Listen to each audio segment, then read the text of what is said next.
Well, with the stock motor, it ran 17.8 at best. Average was 18.2. It's very, very fast. I'm really hoping for like a low 15, honestly. The heads are going to bump this thing like 1 point in compression, big cam, converter, lock diff, hopefully. I got wheels and tires for it, so we'll hope. Brand new Holley carb for this thing because it's running a old Edelbrock 600. So got brand new Holley. We got some roller rockers. We got a comp cam. We got push rods. We got head bolts. We got timing gear, cam button, all the gaskets. We got these sweet Flowtech heads. They're 180cc. This intake, this stuff here, all came in a kit from Speedway Motors. I got it on sale, and I'll buy anything full price. It looks like a lot of money on the table, and it is for most people and myself. But believe me, everything's been bought at a discount. Like my Yukon locker here, this thing was bought very heavily discounted. Hopefully it works. Hopefully it wasn't like a return. So that should be pretty good. The only really expensive thing I bought was this Yukon case just to go with the locker, since I already had the locker. This is a Jegs converter. It's anywhere from 2300 to 2700 stall. I guess we'll find out. I don't know. I got lube locker transpan gasket, and I bought a shift kit for the Turbo 350. A whole reseal kit. I'm not gonna go through and reseal the whole trans, but I do have like a tail shaft leak, and might as well just buy the whole gasket kit just in case. Then in here I got the Speedmaster, but I got a deep sump. The Speedmaster Transpan. As you can see, it looks really good. They really painted that well. Well, as long as it's straight. It doesn't rock on the table, so it must be straight. On the plywood table. Hey, this is built by a master carpenter, okay? But yeah, oh, it came with the lube locker. You know, when I bought this, it didn't say it came with a gasket. Now I got two. And then, so yeah, that's basically what we're gonna do. It's made 126 wheel horsepower at Bottle Blown Racing in Camarillo on their dyno last year. Or right before that, I saw the whole top end kit on sale, so I bought it. And then it's been a year. And then I collected some more parts over the last year, little bits and pieces. And this is gonna go to duct tape 2025, unless the cam wipes out, and then I gotta figure out something else. But yeah, it's gonna be good, maybe. Yeah, when we get back. When we get back from Arizona, I'm gonna dyno it. I'm actually gonna dyno everything. So Pontiac will get dynoed at some point. My Maxima wagon, the Torino, my Excursion, everything. The Charger. Not a 68. I can't afford anything like that. It's a 2006. I got some bolt-ons for that. That'll be coming up. But yeah, we'll, I don't know. We'll see how it goes.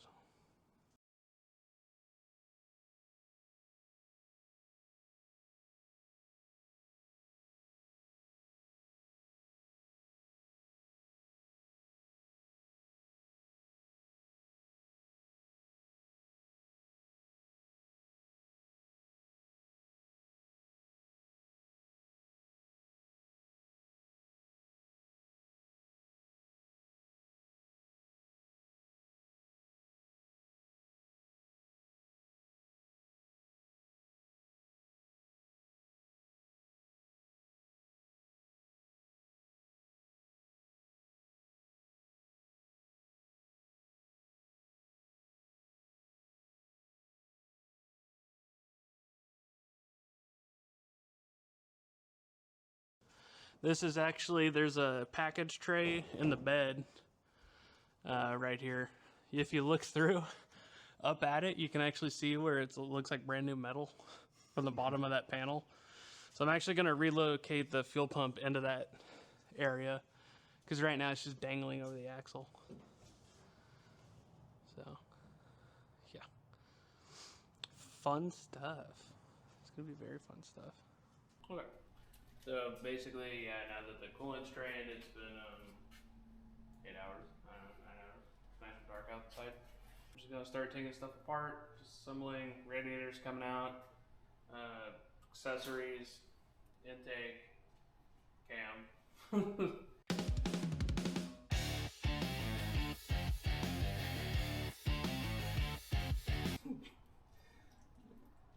Oh, it's leaking drain fluid. Not bad. And they're still cooling in here. Excellent. The good news is I can do that.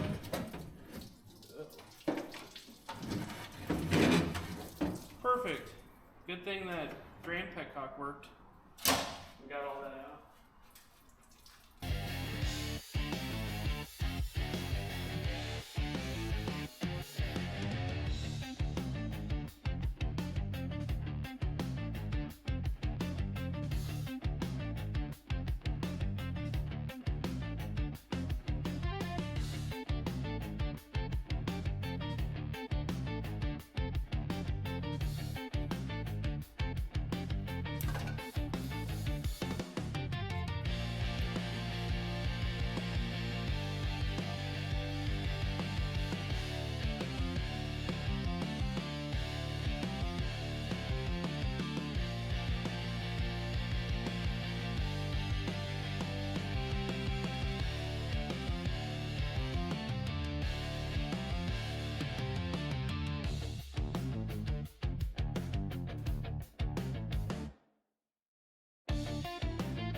There we go. And he's like, basically, all I'm talking about is nothing important as always. No, just this timing chain just has like a lot of miles on it. But this engine's actually like really clean, like in the heads and stuff, and in the valley. It's like clean. All this stuff is soot from the exhaust crossover, which the new intake blocks off, so that'll be good. Also, I was supposed to take off the oil pan because the end seal's on this. So I will be dropping the oil pan later when I put this back together. Now, will this bottom out and break my crank, or will this spin? Oh. Nope. Dang it. I'm going to do this the easier way and pick this up and use the flex plate. Oh yeah, we're going to get her spinning now, boys. a little bit more. You're about 5 teeth. One more. Implying I have any left? Yeah. Just a hair. That's it. Perfect. Close enough. Ding, ding, ding. I need to do plugs on my truck. Plugs and wires on my truck. Next time I should. Yeah. And then I think I'll probably build the motor. Yep. Supercharge it. Magnum power. All right, Cameron. Yeah, original General Motors.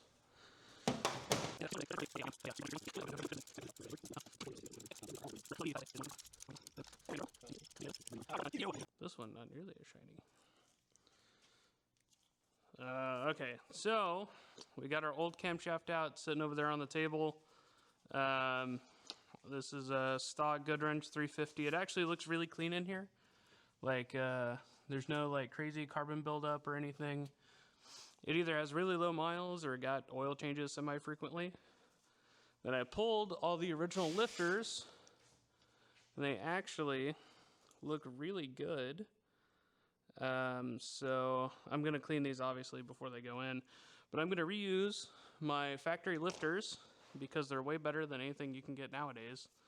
I mean, this literally comes with the tech bulletin where Comp Cams is blaming the oil technology now for why every single flat tappet cam wipes out from them. So I like their camshafts, I don't like their lifters. So yeah, we're just, this one's a, whatever specs are here, at 12, 212, 2, oh, the 280H10 cam, whatever that is. So I don't know. Should be good. It was spec'd out with the top end kit. I didn't pick it. So, yeah, we're just going to lube it up, stick it in, put lifters in, and then break it in with the old valve springs.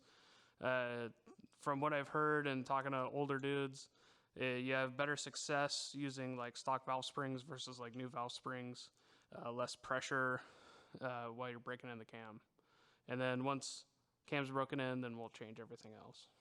Oh boy, this is gonna make a mess. Oh yeah, this is a lubricate. This is like highly recommended for like, it's like high-end machining lubricant. So from what I read, this is like some of the best stuff to use for breaking in camshafts and whatnot. And it does not look appetizing, that's for sure. Looks like that dog toothpaste stuff. Do you think this one's like beef flavored? I don't know, try it. I don't think I will, actually. It probably tastes like industrial lubricant. And basically, with any camshaft, but especially a flat tappet, you want to just kind of juice this thing up. Get it real oiled down, you know. Slick her up, oil her down. As you should always do. And then we're gonna force this in here. The nice thing too is this stuff kind of sticks onto your parts and will stay until the oil gets to like a good temperature before it starts kind of melting. So it's pretty good for break-ins because it'll actually stick to the lifters and the cam for a longer period of time than like some of the thinner lubricants. Once again, this is just like what I've heard and read. You know, I could be wrong. I don't know. I'm not a machinist. I'm just a guy with a car and not much money. I think we can all kind of relate to that. Oh boy. Excellent. Might have to... There we go. There we go. Remember, if it doesn't fit, just make it. Alright, well, cam's in. Now I gotta clean up the lifters, drop those in, timing chain, push rods, top in. We'll see you in a little bit.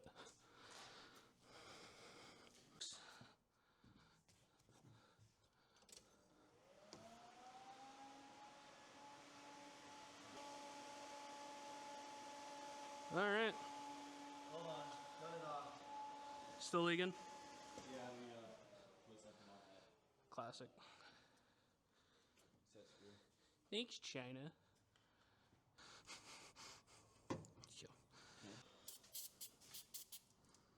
That's not... That is degrease. That's not what I wanted. Okay. Oh, that's all. Damn it. Okay.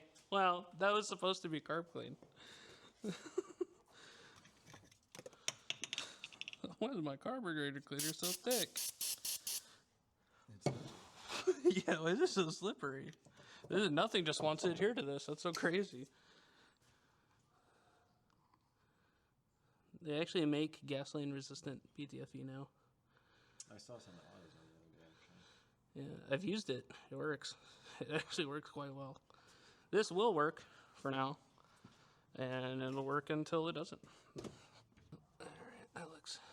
I was worried at first. It looked like it was coming out right here.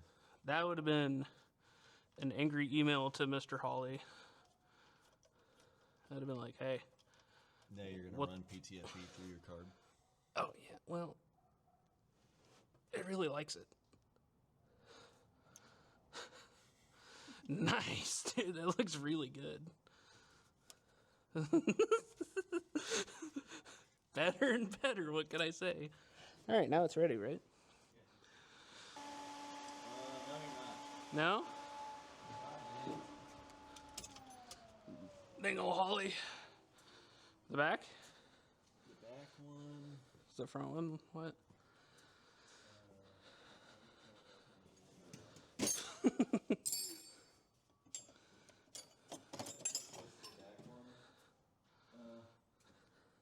one might be a little greasy too.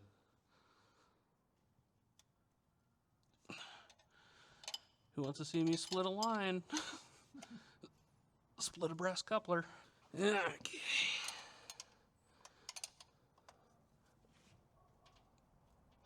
Oh yeah.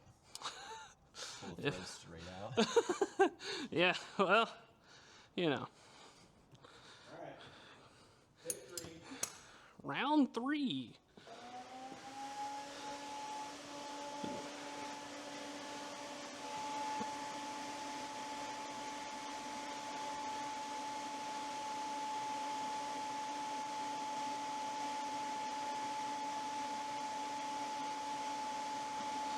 All right, let's crank it.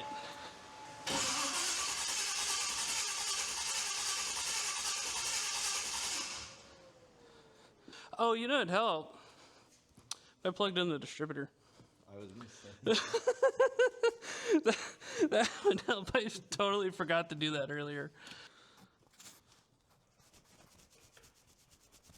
It's cool my thermostat housing can leak. I guess it's a fix for tomorrow.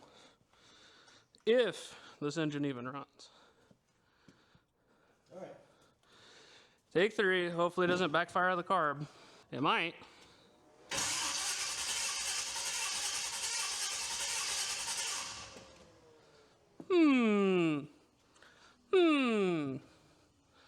Maybe I need to go this way a little.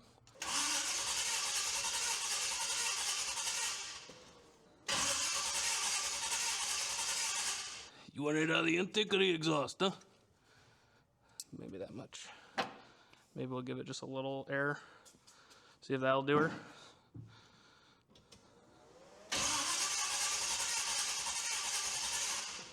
I think it just has no, yeah. Woo! That way? Well, that was a lot. All right, well, watch out. I doubt I have this 180. All right, ready? Nope. Weird. Why would they do this to me? Open the choke part away. The other way? And give it a lot. We'll give it all of it that way.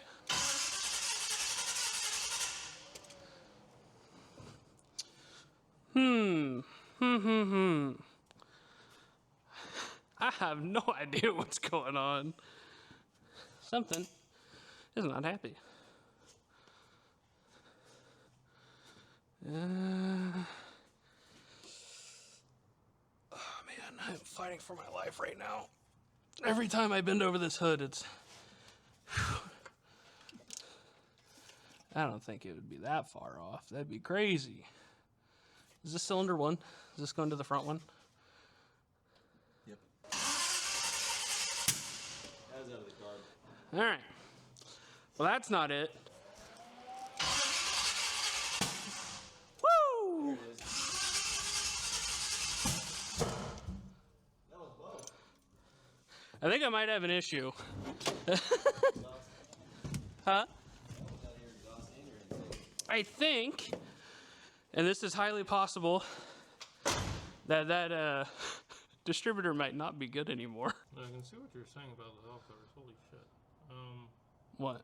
That they're hammered? No, the ends of them, yeah. Yeah. they're literally like smashed like up somehow. I don't know. Okay, so yeah, it spins this way. 1, and then so.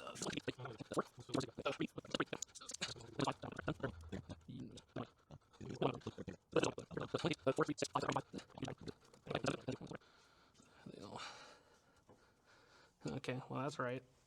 There we go. Oh, that looks like 180. Can you stop? Thank you. Okay. Let me see where we're at here.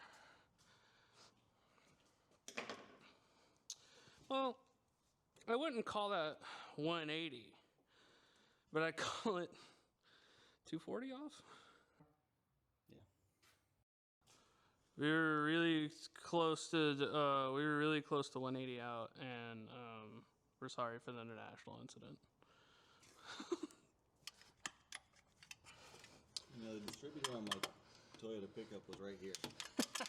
Guess where they are on Fords? Right there. Whew. My belly. Freaking hurts, man. Now I gotta put this funny guy on.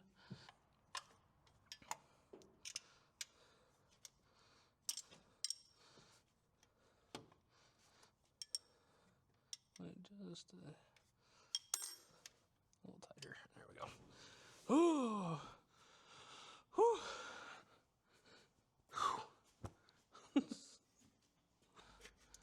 Come on. There you go. River, please. Thank you. So you're about 45 degrees out. maybe 67 degrees out. It was a few. I think probably what happened is when I set it in there initially, I went off the timing marks, which you can never do on anything old because the timing damper will spin. And the rubber sometimes on something that's old and been overheated a bunch like this. And yeah, it wasn't right. I should have done it. I should have rechecked it when I had the valve cover off and I was tightening the valves. That would have been really smart to double check it. And I thought about it, but you know what happened? I didn't do it. It was crazy. It's crazy, I know. It's like to live wild. You might want to plug the power wire back in. Well, I was going to say, this one's number 1, right? Yep. Still? Just need to double check that. No. Okay. So, it's pointing pretty much at the thermostat, so that's like, take 58, bud. Wow.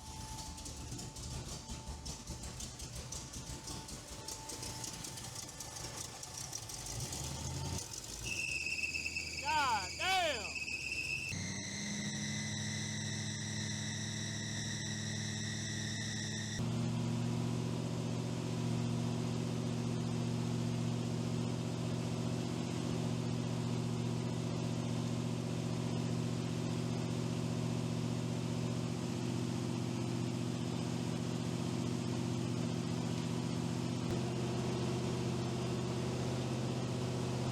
That timing will do for now. We'll check it later, maybe.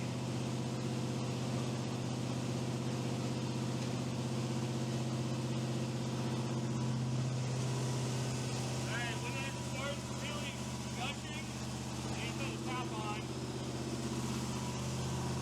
Just set my timer for about 20 minutes. I don't know the RPM, I don't have a tach, I don't have a timing light right now. It's gonna be what it is. As long as I can brakes in, it doesn't seize, which is not making any crazy noise. You can see there's oil on the ground. Alright, she's dry. 150. Okay. Now I need to film this on Snapchat for my boys. Hold on. See, you don't want to Snapchat like that. It's very indiscreet. What you want is like one of these where you're like, oh! Oh! Oh! Yeah, this baby run in, yeah, like that. You want one of those. Woo!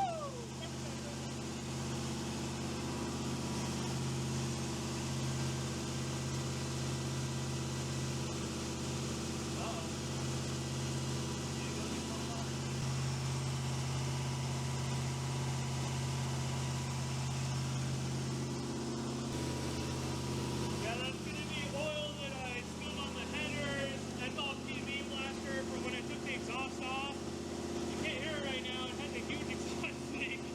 Believe it or not, it had it before. I had to cut the Y pipe, and then the Y pipe was never centered, so it's still not centered. But I welded it more than it was, so that's like better, I think. This is probably the most work I've ever put into an engine in one of my cars that actually runs. I have a 68 Galaxy out there. I did more work than this, believe it or not. I actually pulled it out of the car. And I still haven't fired that motor. It's been together for 5 years, still covered in lubricate. Hey, lubricate, if this works out, thank you. If it doesn't work out, I'll blame comp. It's all good. I mean, probably smoked that much before. Oh yeah, we're almost there, boys. All right, 1 minute. 1 minute, baby. I don't know the RPM, I don't know the temperature, I don't know the oil pressure. I know one thing, this small block Chevy running, bar. Yeah, we'll see how good it actually runs when I turn it back down. Time. Here we are.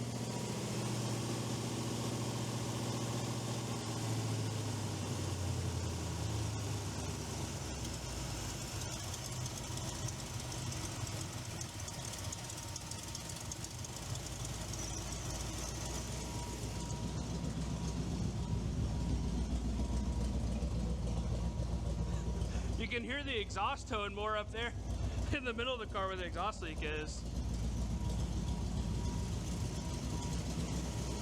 Yeah, turn it down a little more.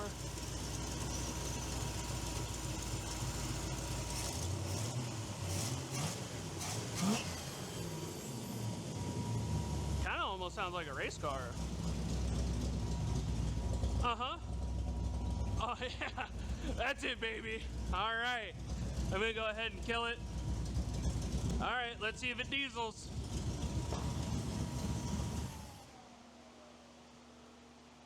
Okay. Dang, we'll let this thing cool down a little bit, and then we'll fire it back up, see what it sounds like. Listen real close, see if anything's good, bad, I don't know. See if anything's anything. We'll see. All right, so I was just down here looking, seeing everything leaked or whatever after it cooled off, but you can see these two wires right here were touching my exhaust during the cam break-in phase, and I got extremely lucky that these melted together. Oh, there we go. These melted together, and then the rubber melting pushed them slightly off the header. So they were glued to it by the rubber, but they weren't actually shorting. Extremely, extremely lucky that that happened, and it wasn't worse, because I could have engaged a starter, and you don't want your starter engaged while your motor's running at like 2500, because it destroys a lot of things. And also this would, because this is like the trigger wire, I think this one's the trigger wire. It would just be like perpetually cranking till I got the battery off.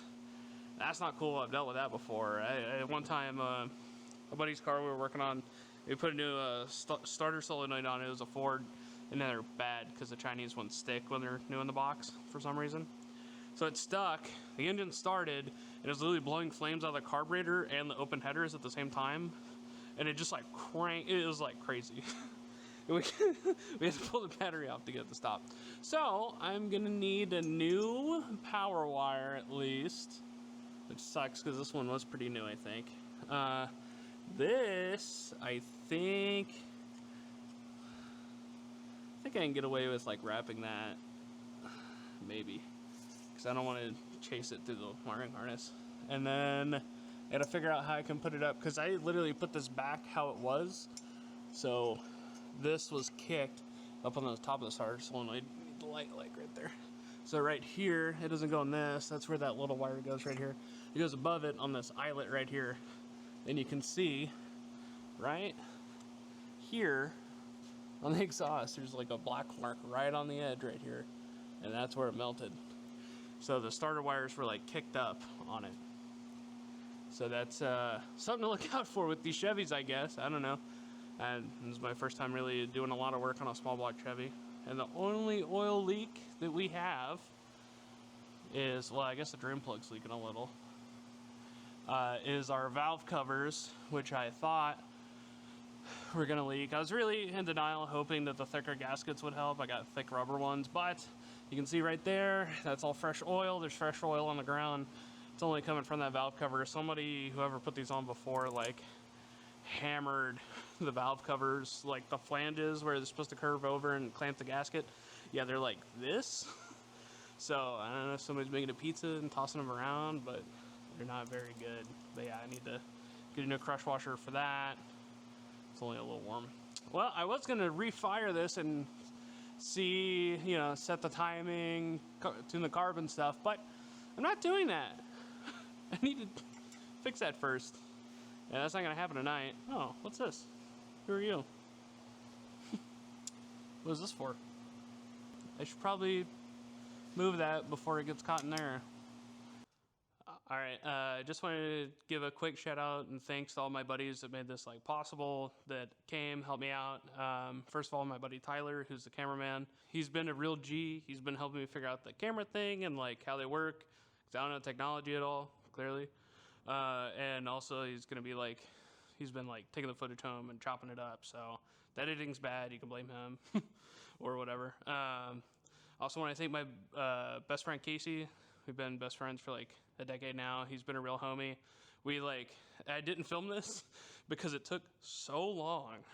It took about like 3.5 hours for me to lift this motor up in the car while it was in the air with a screw drag to change the oil pan gasket and like do the front timing cover and changing the crank drive sprocket for the timing set. That thing was seized on there. It was crazy to change. So I got big ups to him, got to thank him a lot.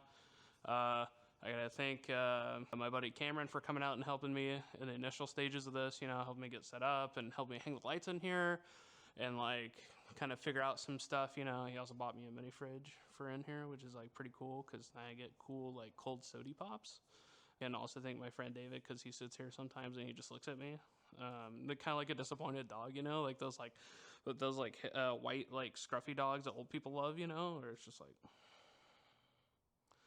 kind of like it's disappointed that you're not doing better.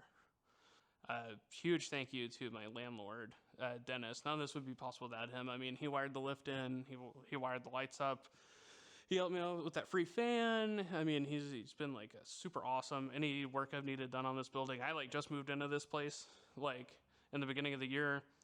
I know it looks like I have a lot of money because I have a lift, which is pretty cool. But I don't have a lot of money. I just saved a lot of my money and spent a lot of it on this, all of it. I don't know. I just want to say thanks, thankful. If you watch this, cool. If you don't, well, you won't know. So I guess not cool. But yeah, this is most definitely, almost maybe for sure going to Duct Tape Drags 2025. We're going to see. I got to do a lot more work on this. I got like 3 weekends left. Literally, it's what even is this? September 27th. So I have like not a lot of time at all, actually. Less than 3 weeks. And I pretty much have been being sent out of town for work like every Sunday. So I pretty much only get Friday nights and Saturdays to work on this thing. So I'm really appreciative when my homies can roll up and like help me film or even like just help me get stuff done. Because it's very daunting.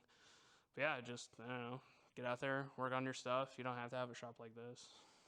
I didn't have to have a shop like this, but I did, because I'm cool. I'm just kidding. Yeah, I don't know, work on your stuff. Work on my stuff, actually. If you could come work on my stuff for free, that'd be really awesome. All right, thank you. Bye.